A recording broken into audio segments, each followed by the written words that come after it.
Did Dexter's dumbest cop secretly beat him? Think about it. Everyone worships Dokes and Lundy as the smart ones, the relentless hound and the legendary Fed, and yet they both end up exactly where anyone who digs too deep into Dexter Morgan eventually goes, the morgue. Meanwhile, staggering around the squad room in a bad hairpiece and a worse life plan is Joey Quinn.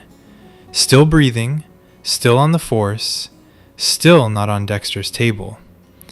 So here's the uncomfortable question. Is Quinn really the idiot? Or is he the only one who actually understands the game he's in? This is a cop who takes mob money, steals from crime scenes, nearly gets framed for murder, watches Dexter literally fake evidence to save him, and then just quietly stops asking questions. While Dokes dies in a cabin, LaGuerta dies in a parking lot, and Batista walks into a vault he never walks out of, Quinn does the one thing none of them can manage.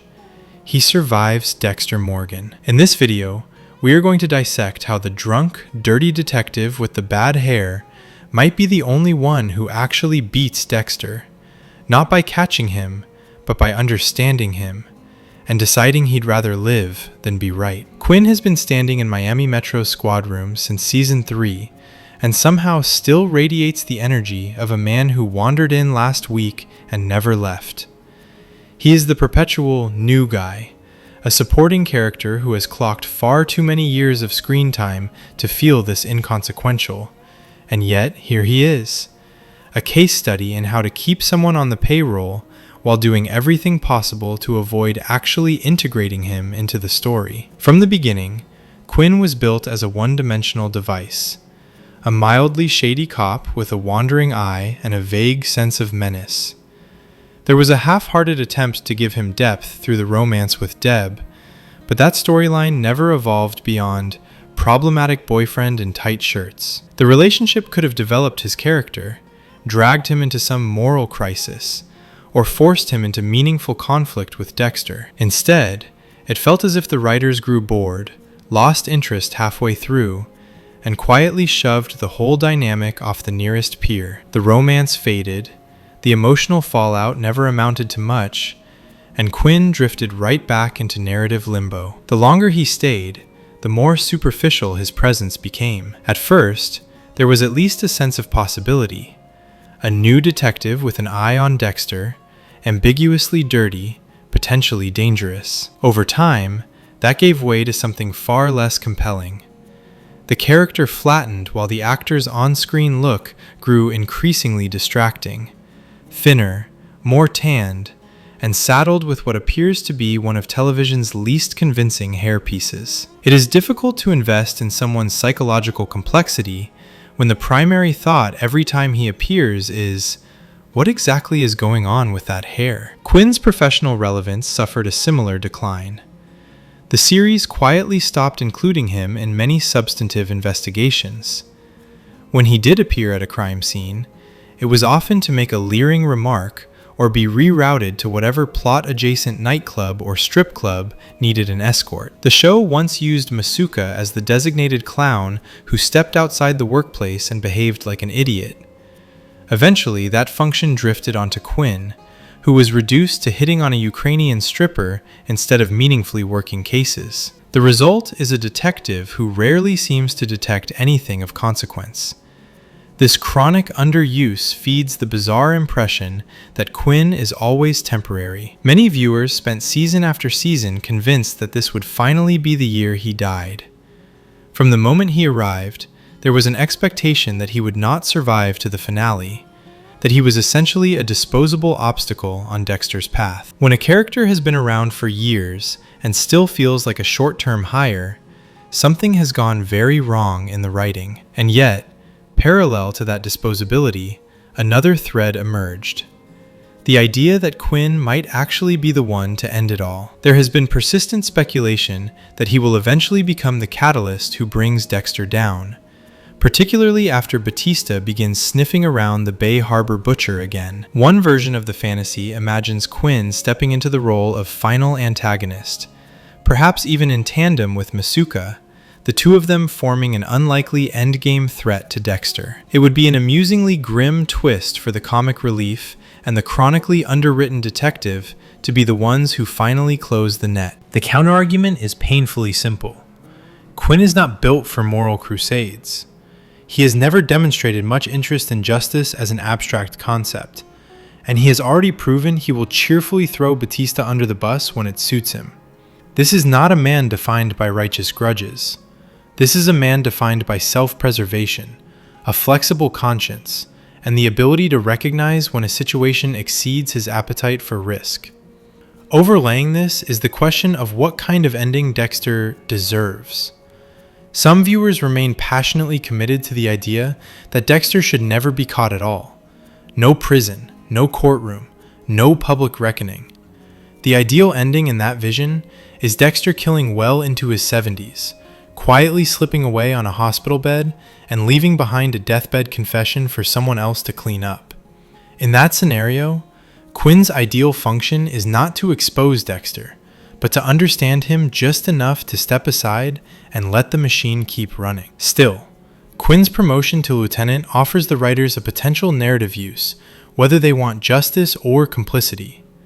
Positioned in authority, he could believably serve as either the architect of Dexter's downfall or the institutional shield that allows Dexter's crimes to continue. The notion of the original Miami Metro crew being the ones to eventually catch Dexter is a compelling full-circle concept.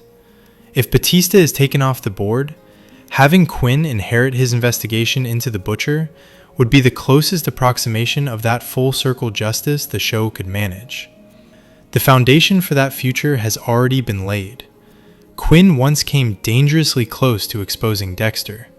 His suspicion peaked around the Liddy storyline, when the private investigator documented Dexter dumping trash bags into the ocean. Bags Liddy helpfully described as containing drugs, murder weapons, or bodies. Shortly afterward, Liddy turned up dead, and Quinn very nearly went down for it. Blood on his shoe. Circumstantial evidence everywhere. The entire case was tilting toward Quinn as the killer. Dexter, with effortless precision, faked the blood results and cleared Quinn completely. In that moment, Quinn's fate was placed squarely in Dexter's hands, and Dexter chose to save him. It does not take a genius to understand the implications. Quinn walked away from that case knowing 3 things. Looking into Dexter gets people killed. Dexter just prevented him from going to prison. And crossing someone capable of manipulating evidence that convincingly is not wise. It is the perfect convergence of self-interest, practical fear, and reluctant gratitude. From that point on, the investigation into Dexter did not merely stall, it evaporated. Quinn simply stepped back and let Dexter do whatever Dexter was going to do. This is where Quinn becomes more than just a weakly written supporting character and edges into something more thematically interesting: the embodiment of institutional pragmatism. He is motivated by self-interest, not the pursuit of truth. He understands that the risk of pursuing Dexter outweighs any conceivable reward by a factor of 100. He owes Dexter for the Liddy cover-up. He loves Deb, and has no interest in telling her that her brother is likely a serial killer. In a world where every cop who sincerely pursues the truth about Dexter ends up dead, disgraced, or both, Quinn does the most rational thing available. He walks away. The debate over whether he knows Dexter is a killer is almost beside the point. On one side are those convinced Quinn pieced everything together. He has seen the images of Dexter with trash bags at sea. He has heard LaGuerta accuse Dexter of being the Bay Harbor Butcher. He has watched every person who looks too closely at Dexter end up in a body bag or on the wrong side of a tragic accident. He knows Dexter is capable of violence. He knows Dexter can falsify forensic evidence. He knows that following the trail any further is practically an invitation to an early grave. In that interpretation, Quinn is fully aware, but chooses silence. Others argue that Quinn never quite reaches that level of certainty. In this variant, he knows Dexter is involved in something corrupt, perhaps drugs, organized crime, or some more generalized shady activity, but cannot or will not make the cognitive leap to serial murder. Either way, the behavioral outcome is the same. Quinn backs off, stops talking about Dexter, declines to connect the dots, and moves on with his life. When Dexter later kills Saxon and Quinn calmly calls it self-defense, there is a sense that he is not surprised in the slightest. Whether he knows the full scope of Dexter's crimes or just the edges, he has already decided that exposing them is someone else's problem. The series' own handling of Quinn and Dexter in later seasons reinforces this ambiguity. Their interactions become oddly sparse. Despite all the earlier build-up, Liddy's investigation, Quinn's suspicions, Deb's involvement, the potential subplot of Quinn relentlessly tracking Dexter never materializes. There is even a moment where Masuka emphasizes Dexter's dangerous side, referring to Dexter as a jungle cat and hinting at his trail of damaged relationships. It plays like the opening move of a Quinn-focused investigation into past murders, only for nothing to come of it. Another thread, dangled and then abandoned. Looking ahead into the newer continuity, Quinn's role in a potential second season of Resurrection practically writes itself. He is perfectly positioned as the gateway for Dexter's return to Miami. Batista begins connecting the dots, records his findings, walks into the wrong place, and dies. Quinn, as Batista's closest friend and colleague, inherits both the grief and the evidence. His relationship with Dexter is uniquely complicated. Dexter once saved him. Dexter is tied to Deb's fate. Dexter may be responsible, directly or indirectly, for Batista's death. Quinn could investigate that death not as a moral crusader, but as a man who finally has skin in the game. One particularly compelling scenario imagines Quinn eventually tracking Dexter down, not as a cop, but as a former coworker, who loved Deb and who cared deeply for Batista. He does not come to arrest Dexter. He comes to ask a single question: what happened? Dexter lays out a version of the truth, enough to explain Batista's death, not enough to expose everybody. Quinn thanks him, walks away, and quietly carries the burden. Later, when faced with a criminal he cannot stop by legal means, he reaches out. Dexter becomes his off-the-books solution. This is Quinn at his most consistent, still corrupt, still self-interested, but finally making a deliberate choice about what line he is willing to cross. The strength of this possibility lies in Quinn's bond with Batista. Their friendship has always been one of the more believable dynamics in the series, and Batista's death changes the calculus. This is not a random colleague or a distant supervisor. This is Quinn's closest ally. He would not simply shrug and accept a vague official narrative. Even if the evidence clearly shows that Prater killed Batista, Quinn would still want to know why Batista was in that vault, why he was recording himself poking into Dexter's past, and why the vault itself was effectively a shrine to serial killers. The real mystery for Quinn is not how Batista died, but what he died chasing. There is also the pull of nostalgia. Many viewers want to see the old Miami Metro crew return in force, not just as cameos, but as active participants in Dexter's final chapters. Quinn is part of that original fabric, as is Masuka, whose grotesquely memorable laugh remains missed. The idea of Quinn and Masuka occupying crucial roles in either catching Dexter or enabling him is both darkly comic and strangely elegant. Off-screen, the actor behind Quinn has been conspicuously active in promoting the franchise, which certainly suggests the character is not done yet. Yet before Quinn can carry a story, the narrative has to account for who he actually is: a dirty cop with better taste in watches than ethics. The series made a deliberate point of giving him unexplained wealth, a nice car, expensive accessories, and then providing a flimsy explanation about a family inheritance. The implication was clear: The inheritance exists to create a thin layer of plausibility for internal affairs. But the real money comes from less respectable sources.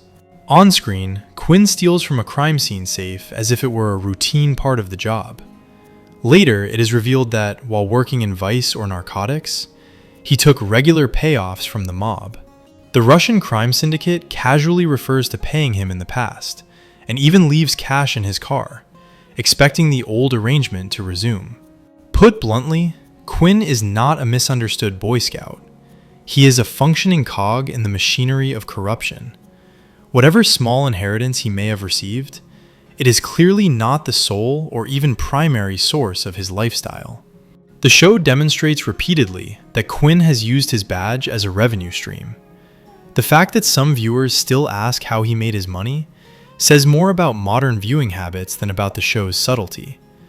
One could almost hear fellow fans wondering how anyone could miss a plot point that was illustrated multiple times with actual bundles of cash. This, of course, leads to the question, is Quinn a fool or quietly brilliant?